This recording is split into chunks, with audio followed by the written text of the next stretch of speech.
మీరు కని విని ఎరుగని ఒక విచిత్రమైన టీనేజ్ లవ్ స్టోరీ. ఒక అబ్బాయి 13 ఏళ్ళు, ఒక అమ్మాయికి 14 ఏళ్ళు. ఇద్దరు కూడా ఒకరినొకరు ఇష్టపడ్డారు, పెళ్లి చేసుకోవాలనుకున్నారు. ఇంట్లో వాళ్ళు పెళ్లికి ఒప్పుకోరని భావనతో ఇద్దరు ఇంటి నుండి పారిపోయారు. బుధవారం రాత్రి విజయవాడ నుండి హైదరాబాద్కి వచ్చారు. తుక్కుగూడకు చేరుకొని అద్దె ఇల్లు కోసం వెతకడం మొదలుపెట్టారు. వారిని చూసి ఒక ఆటో డ్రైవర్కి అనుమానం వచ్చింది.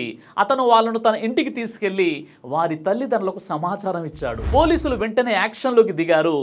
ఇద్దరిని కస్టడీలోకి తీసుకుని తిరిగి విజయవాడకు పంపించారు. ఆ ఇద్దరు పిల్లలు ఏం చెప్పారో తెలిస్తే మీరు ఆశ్చర్యపోతారు. మేము కేవలం కలిసి జీవించాలనుకున్నాం, ఆ ఉద్దేశంతోనే ఇంటి నుంచి బయలుదేరాం. దీనికి ఎవరు బాధ్యులు? అభం శుభం తెలియని ఈ పసిపిల్లలకు ఈ దౌర్భాగ్య స్థితి రావడానికి ఎవరు కారకులు? ఊహ తెలియని ఈ పసి హృదయాల్లో ఈ ప్రేమ అనే చెడు ఆలోచన రావడానికి కారణాలు ఏమిటి? ఎవరిది ఈ బాధ్యత? తమ ఇంట్లో అశ్లీలమైన సినిమాలు, సీరియల్స్, ప్రోగ్రామ్స్ ఇంటిల్లిపాది చూసేలా ఏర్పాటు చేసిన తల్లిదండ్రులదా? తమ పిల్లలకు స్మార్ట్ ఫోన్లు చేతికి అందించి వారి మానన వారిని పట్టించుకోకుండా వదిలేసిన కుటుంబ పెద్దలదా?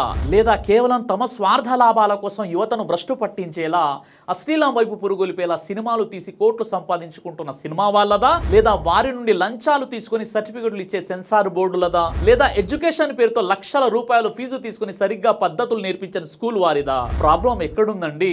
మీరే చెప్పండి. మా అమ్మాయి అలాంటిది కాదు, మా అబ్బాయి అలాంటి వాడు కాదు అని అతి గారాబంతో, అతి నమ్మకంతో తమ పిల్లల మానసిక పరిస్థితిని గమనించలేని ప్రతి తల్లిదండ్రులు ఈ విషయాన్ని ఒక్కసారి ఆలోచించండి. మీ మైనర్ పిల్లలను ఈ ప్రేమ అనే అట్రాక్షన్ నుండి కాపాడుకోండి.